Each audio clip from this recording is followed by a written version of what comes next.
सभी को नमस्कार। अपने पढ़ रहे हैं अलंकार। कल की क्लास में आपने उत्प्रेक्षा अलंकार के भेद पढ़े थे जो भी अपने चल रहे हैं। पहला भेद आपने पढ़ा था वस्तुत्प्रेक्षा अलंकार। कौन सा भेद पढ़ा था? वस्तुत्प्रेक्षा अलंकार पढ़ा था। और अपन हेतुत्प्रेक्षा अलंकार पढ़ रहे थे। हेतुत्प्रेक्षा अलंकार क्या है, किसे कहते हैं हेतुत्प्रेक्षा अलंकार? देखिए बेटा, हेतु का शाब्दिक अर्थ होता है कारण,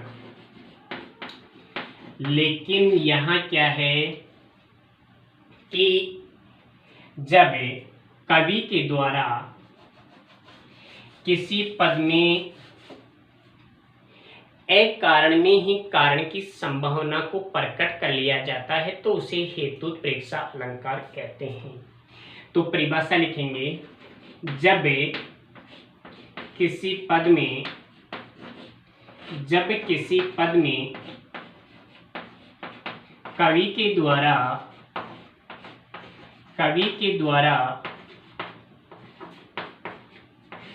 एक कारण को ही कारण के रूप में एक कारण में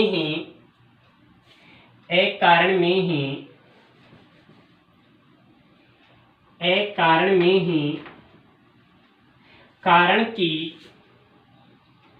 कारण की संभावना प्रकट कर ली जाती है। संभावना प्रकट कर ली जाती है। एक कारण में ही कारण की संभावना प्रकट कर ली जाती है, उसे हेतुत्प्रेक्षा अलंकार कहते हैं। क्या कहते हैं उसे हेतुत्प्रेक्षा अलंकार कहते हैं। किसी कार्य के होने के पीछे कारण कोई दूसरा है, लेकिन कवि के द्वारा किसी दूसरे कारण को ही कारण मान लिया, इसलिए यहाँ हेतुत्प्रेक्षा अलंकार है। उदाहरण लिख रहा हूं बेटा मैं। मानो, उदाहरण है यहाँ, मानो कठिन आंगन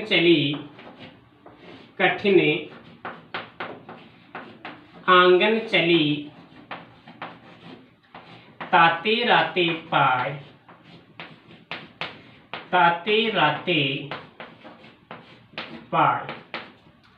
यहाँ पर कवि ने इस श्रृंगार रस के एक काव्य पंक्ति को प्रकट किया है और इसमें एक नायिका का वर्णन किया है। क्या है? मानो कठिन आंगन चली ताते राते पाय। ताते यानी उसके, राते यानी लाल, पाय यानी पैर। कवि यहाँ संभावना प्रकट कर रहे हैं कि नायिका के पैरों के लाल होने का कारण है कठिन आंगन पर चलना।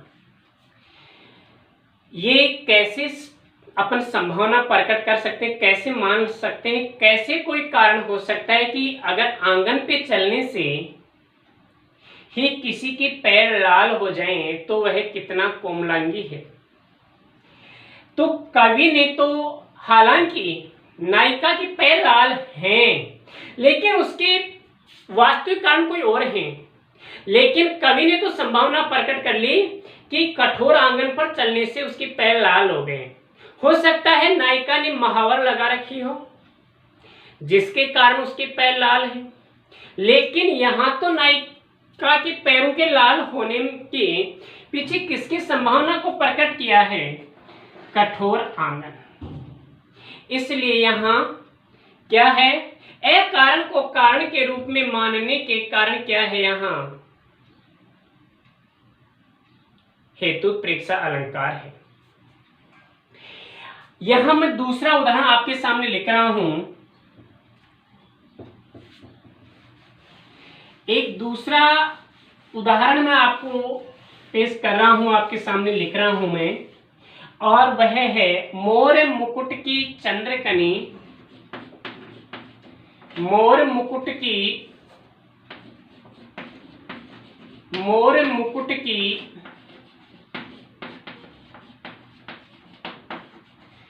चंद्रकनी, या इसको इस प्रकार से लिख सकते हैं कि मोर मुकुट की चंद्रिकने, मोर मुकुट की चंद्रिकने, दो राजत नंद नंदी, दो राजते नंद नंदी, मोर मुकुट की चंद्रकनी, दो राजत नंद नंद, मानो शशि शेखर की,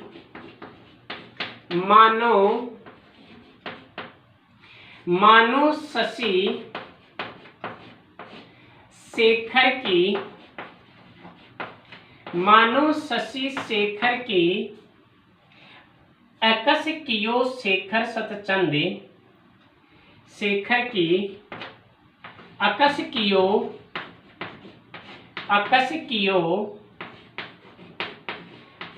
कियो शेखर सतचंद, शेखर सतचंद। यहां पर कवि ने बताया है कि नंद नंद अर्थात नंद का नंद, नंद बाबा का जो पुत्र है श्री कृष्ण, उसके मुकुट में जो चंद्रिकाएं हैं, वो चंद्रिकाएं इसलिए सुशोभित हो रही हैं, उसने इसलिए सुशोभित की हैं मानो कि शशि शेखर की, अर्थात शेखर की ईर्ष्या के कारण उसने अपने मस्तक पर सैकड़ों चंद्रमा धारण किए। विष्णु ने अपने मुकुट में धारण किए हैं, इसलिए विष्णु से ईर्ष्या होने के कारण नंद बाबा का जो लाडला है, जो श्री कृष्ण हैं, उनकी ईर्ष्या के वशीभूत होकर के उसने सैकड़ों चंद्रमा अपने मुकुट में धारण। देखिए बेटा, कारण कोई और है, लेकिन कवि ने तो यही कारण मान लिया कि ईर्ष्या के कारण, अकस यानी ईर्ष्या के वशीभूत होकर के उन्होंने अपने मुकुट में चंद्रिकाएं धारण की हैं। अब अपने तीसरा भेद पढ़ते हैं, और तीसरा भेद है बेटा फलोत्प्रेक्षा अलंकार। तीसरा भेद कौन सा है? फलोत्प्रेक्षा अलंकार है। तीसरा भेद है फलोत्प्रेक्षा अलंकार। फलोत्प्रेक्षा अलंकार, फलोत्प्रेक्षा फल प्लस उत्प्रेक्षा।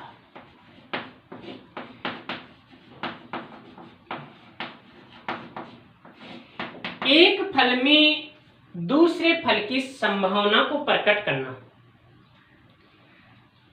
कोई एक फल प्राप्त किया है, एक लक्ष्य मिला है, लेकिन उसी लक्ष्य में, उसी फल में कोई दूसरे फल की प्राप्ति करना, या अफल को ही फल के रूप में मान लेना। मुझे मेरे कार्य के करने से कोई प्राप्ति नहीं हुई है, लेकिन फिर भी मैं जो कुछ मिला है मुझे, उसी को मैं फल मान रहा हूं, उसी को मेरा प्राप्ति मान रहा हूं। तो वहां पर उत्प्रेक्षा अलंकार का कौन सा भेद होगा? फलोत्प्रेक्षा अलंकार होगा। क्या है यहां? जब उत्प्रेक्षा अलंकार के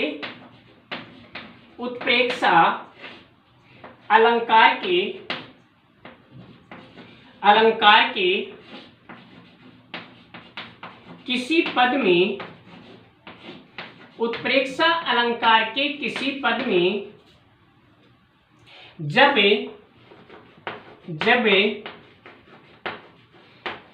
अफल में ही फल की संभावना, फल की संभावना, फल की संभावना को प्रकट किया जाता है। फल में ही फल की संभावना को प्रकट किया जाता है,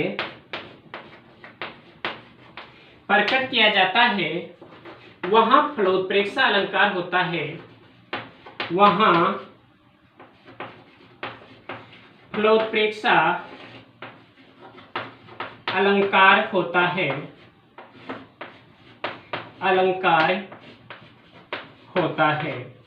देखिए बेटा, फल में फल की संभावना, मुझे मेरे कार्य से कुछ भी प्राप्त नहीं हुआ, लेकिन जो प्राप्त हुआ है उसी को मैंने फल मान लिया, वहीं पर फलोत्प्रेक्षा अलंकार होता है। जैसे यहां मैं एक उदाहरण लिखूं आपके सामने कि बढ़त ताड़ को पेड़ यह, बढ़ते ताड़ को पेड़ यह, बढ़ते ताड़ को पेड़ यह, मनु चुंबन को आकाश, मनु चुंबन को, चुंबन को आकाश, बढ़त ताड़ को पेड़ यह। यहाँ देखिए दंते से लिखा है मैंने, यहाँ मैंने तालवी से नहीं लिखा है, ध्यान रखना, इसको अशुद्ध मत समझना आप। बढ़त ताड़ को पेड़ यह, चुंबन को आकाश। देखिए बेटा, ताड़ का वृक्ष पहाड़ी क्षेत्र में उगने वाला, पहाड़ी जलवायु में उगने वाली एक वनस्पति है। यह वृक्ष से घना तो नहीं होता, लेकिन ये अत्यधिक ऊंचाई को जाता है। अत्यधिक ऊंचाई होने के कारण कवि ने इसके बढ़ने में एक संभावना प्रकट की है कि यह इसलिए बढ़ रहा है। क्यों बढ़ रहा है? यह इसलिए बढ़ रहा है कि वह चुंबन यानी छूना चाहता है। क्या करना चाहता है? छूना चाहता है। किसको? आकाश को। यहां पर फल क्या है? वह आकाश को स्पर्श करना। लेकिन यह कोई वास्तविक फल थोड़ी है कि वह आकाश को छूना चाहता है। इतना तो कोई वृक्ष नहीं होता है जो आकाश में भी सीधे लगा दे, आकाश तक वह फैल जाए। इसलिए यहां जब इसे केवल और केवल एक काल्पनिक पद लिखा है यहाँ, और उसी में उसमें वस्तु की संभावना को प्रकट किया है, उसी को फल मान लिया है। अत्यधिक ऊंचाई पर बढ़ने को ही उसने फल मान लिया है। अत्यधिक ऊंचाई में बढ़ने में ही उसने अपने फल की प्राप्ति कर ली है। आकाश को स्पर्श करना मान लिया है। तो यहाँ पर कौन सा अलंकार होगा? फलोत्प्रेक्षा अलंकार। अपन और इसके उदाहरण देखते हैं। एक उदाहरण मैं और लिख रहा हूं।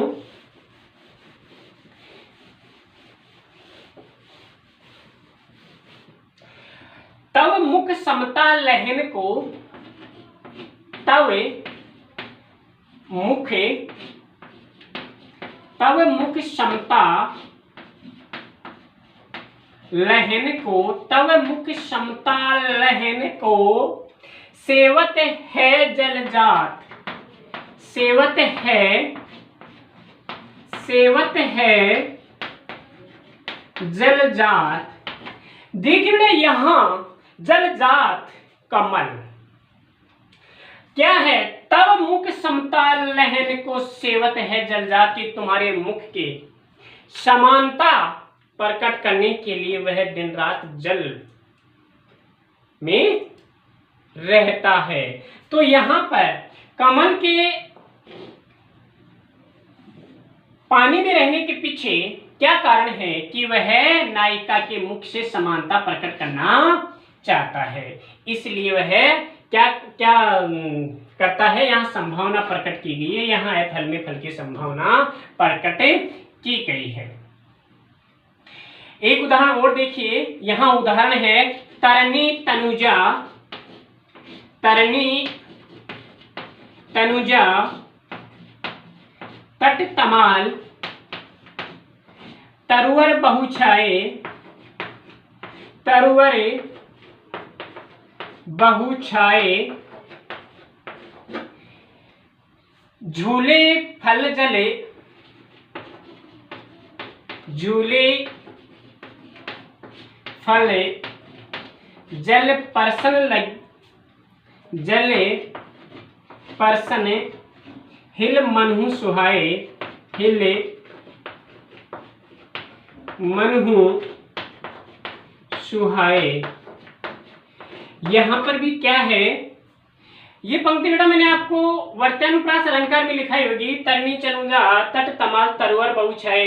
लेकिन ये जो दूसरी पंक्ति है इसमें जो मनु शब्द आया है, अगर दोनों पंक्ति देकर के आपसे पूछा जाता है तो इसमें आपको उत्प्रेक्षा अलंकार ही करना है। यदि ये पूछी जाती है तो आपको अनुप्रास अलंकार करना है कि झूले फल जल परसन हिले मनहु स्वर, कि जो तनुजा, तनुजा कहते हैं यमुना नदी, कि यमुना नदी के तट पर जो तमाल वृक्ष लगे हुए हैं वो इस प्रकार से घने छाए हुए हैं मानो कि वे झूल रहे हैं, वे फूल रहे हैं, जल को स्पर्श कर रहे हैं और जल को स्पर्श करते हुए सुहा रहे हैं। यानी कि जब इनके नदी पर छाने के पीछे, तट पर छाने के पीछे इसको कारण मान लिया गया है, इसमें यही फल माना गया है कि ये जो नदी का जो जल है उसको स्पर्श कर रहे हैं, उसको स्पर्श कर रहे हैं।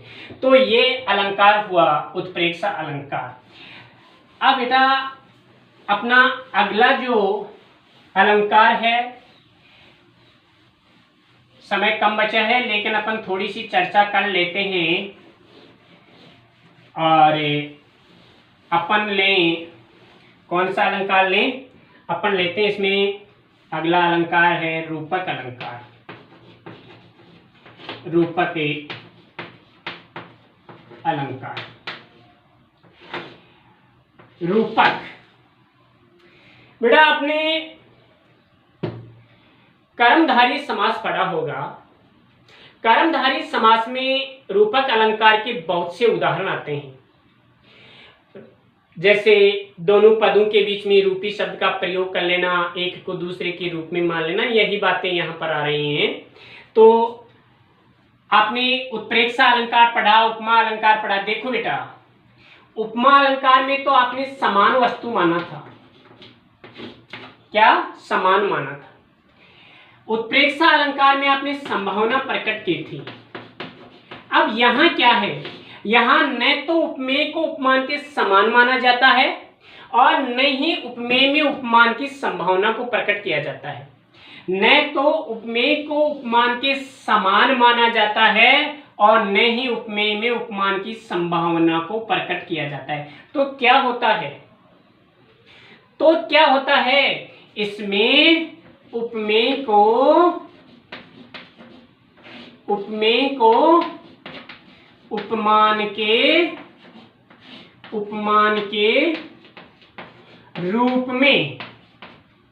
रूप में मान लिया जाता है। उपमेय को उपमान के रूप में मान लिया जाता है। तो वहां पर कौन सा अलंकार होता है, वहां पर रूपक अलंकार होता है। अर्थात इसमें परिभाषा क्या देंगे आप, परिभाषा देंगे कि जब किसी पद में उपमेय को उपमान के रूप में मान लिया जाता है, अर्थात उपमेय पर उपमान का अभेद आरोपण कर दिया जाता है, थोप दिया जाता है कि ये उपमान है। जब किसी पद में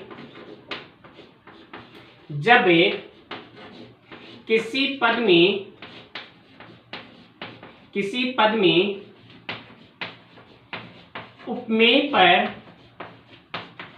उपमान का अभेद आरोपण कर दिया जाता है, अभेद आरोपण कर दिया जाता है, उपमेय पर उपमान का अभेद आरोपण कर दिया जाता है,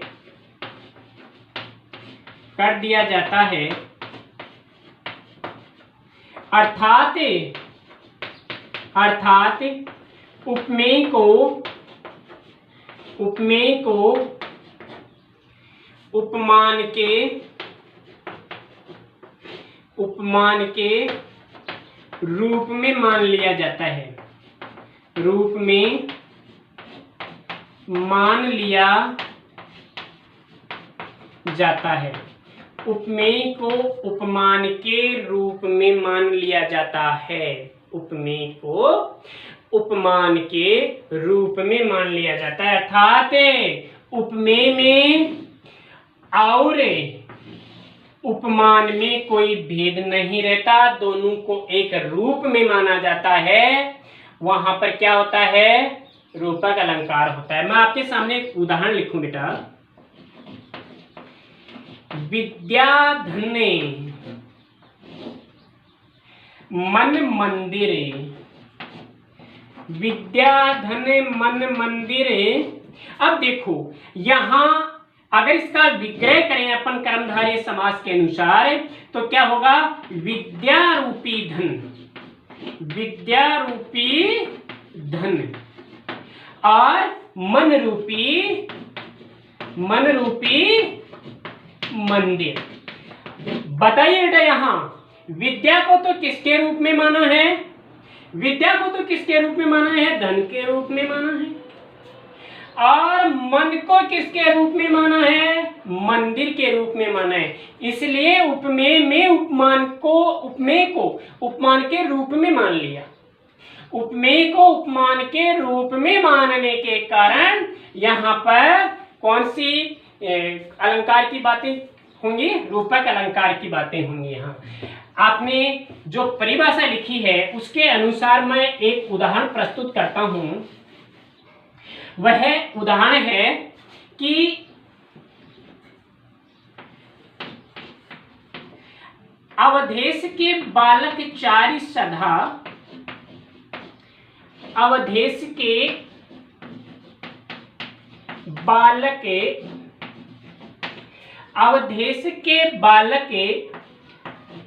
चारि सदा तुलसी मन मंदिरे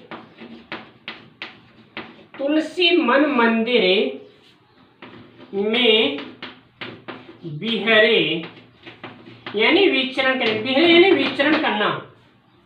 यहां पर कवि ने क्या कहा है? अवधेश, अवध प्लस ईश, अवध यानी अयोध्या, ईश यानी राजा। अवध प्लस ईश अयोध्या के राजा दशरथ के चारि यानी चारों बालक यानी पुत्र, अयोध्या के राजा दशरथ के चारों बालक सदा मेरे मन रूपी मंदिर में विचरण करें। तो यहाँ पर जो मन मंदिर आया है, इस मन मंदिर को किस रूप में कर लिया अपने? मन रूपी मंदिर। यानी मन को किस रूप में मान लिया? मंदिर के रूप में मान लिया है। मन को किस रूप में मान लिया? मंदिर के रूप में मान लिया। तब तुलसीदास जी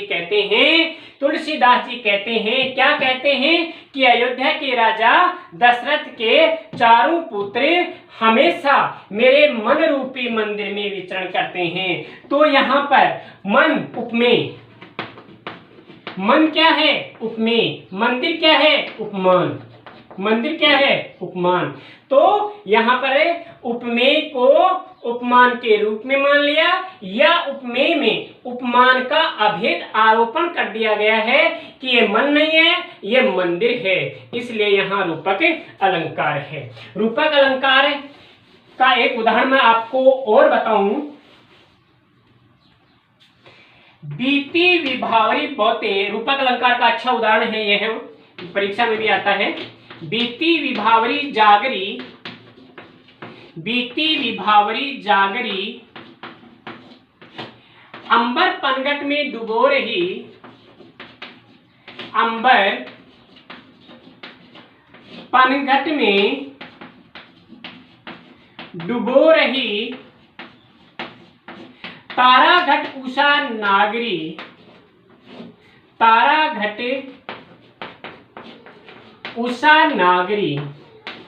यहां क्या है? देखिए, बीती विभावरी जागरी।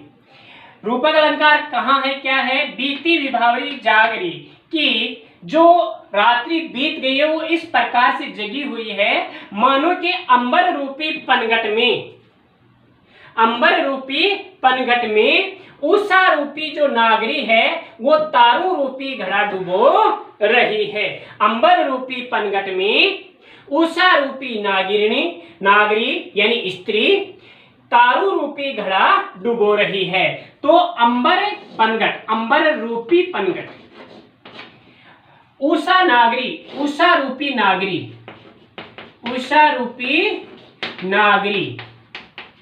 और तारा रूपी घटे यानी घड़ा। तो यहाँ पर एक उपमेय में उपमान को मान लिया गया है, उपमेय को उपमान के रूप में माना गया है, उपमान का अभेद आरोपण उपमेय पर कर दिया गया है। बाकी इसके उदाहरण वगैरह जो देखेंगे वो अगली क्लास में देखेंगे। धन्यवाद।